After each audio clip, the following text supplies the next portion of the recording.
पैसा कैसे बना की आखिरी किस्त में खुश आमदीद।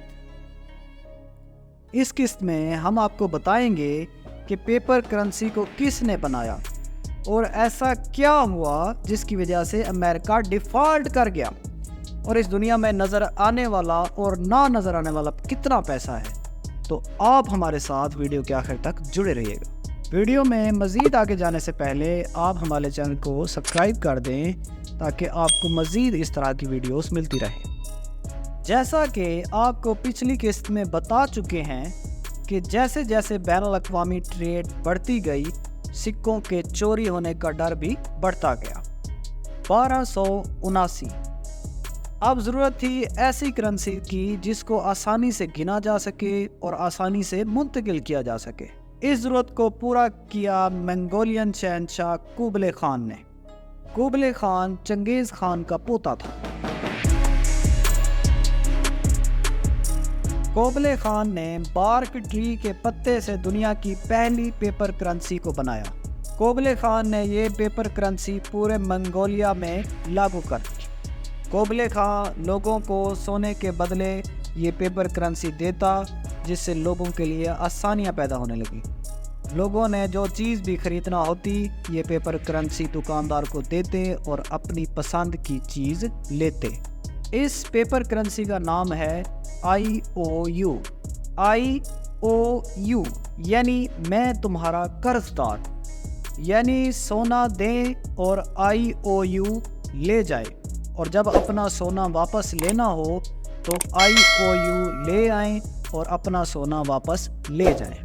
मगर इसी दौरान एक ऐसी ताकत ने जन्म लिया जिसको रोकना नामुमकिन सी बात थी। मशहूर कहावत है, जब तक लालची जिंदा है ठग भूखा नहीं मर सकता। जी हाँ, इसी दौरान कुछ मफाद परस्त अनासर ने शुरुआत की बैंक्स की। जी हाँ, बैंक्स। IOU ऐसी करेंसी थी जिसको आसानी से प्रिंट किया जा सकता था। बैंकों ने धड़ाधड़ IOU छापने शुरू कर दिए और लोगों को सोने के बदले IOU देने लगे। आपको पता है, जब पैसे ज़्यादा हों तो होती है इन्फ्लेशन यानी महंगाई। इतने ज़्यादा IOU होने की वजह से पैसे की वैल्यू कम होती गई और महंगाई बढ़ती गई। यानी अगर एक रोटी पहले 5 IOU में मिलती थी, अब वो 50 IOU में मिलने लगी। लोग IOU को वापस करने बैंक्स पहुंचे ताकि अपना सोना लें, तो इनको बैंक्स से कुछ ना मिला। इस तरह लोगों का एतबार बैंक से उठ गया और कई सौ सालों तक किसी ने बैंक्स का रुख तक ना किया। लोग अपना सोना और करेंसी छुपा कर रखने लगे। 1816 बरतानिया एक नया लॉ सामने लाया कि जितना हमारे पास गोल्ड होगा हम उतनी ही पेपर करेंसी प्रिंट करेंगे, जिससे महंगाई भी नहीं होगी और कर्ज भी एक हद तक दिया जा सकेगा। इसे कहते हैं पेपर मनी को गोल्ड स्टैंडर्ड के मुताबिक करना। देखते देखते सारे ममालिक अपनी करेंसी को गोल्ड स्टैंडर्ड के मुताबिक करने लगे और आखिरकार 1900 में अमेरिका ने भी गोल्ड स्टैंडर्ड को अपना लिया। जैसा कि हम आपको बता चुके हैं कि मुल्क में ज़्यादा पैसा होगा तो होती है इन्फ्लेशन और कम पैसा होगा तो होती है डिफ्लेशन। डिफ्लेशन का मतलब है लो प्राइस, यानी चीज़ों की कम कीमत। अमेरिका दिवालिया। 1929 अमेरिका डिफ्लेशन की वजह से दिवालिया हो गया।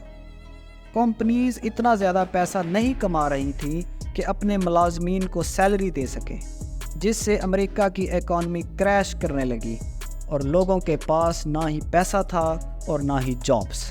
इसका हल निकालते हुए 1933 में अमेरिकन सदर ने पैसे और गोल्ड का रिश्ता ख़त्म कर दिया। यानी जो थी वो थी सिर्फ पेपर करेंसी।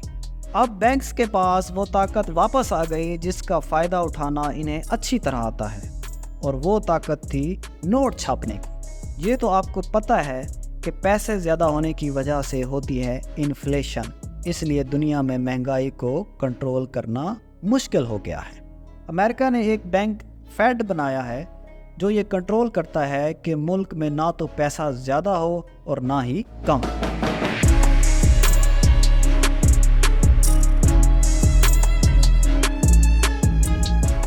اب جو پیسہ ہمارے پاس ہے یہ ہے فیاٹ منی، یعنی محض کاغذ کا ٹکڑا، اور اس کاغذ کے ٹکڑے کی قیمت دن بدن کم ہوتی جا رہی ہے۔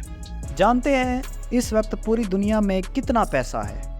جو نظر آتا ہے وہ ہے 40 خرب ڈالر، اور جو نہیں نظر آتا وہ ہے 1300 یعنی کہ 1300 خرب ڈالر۔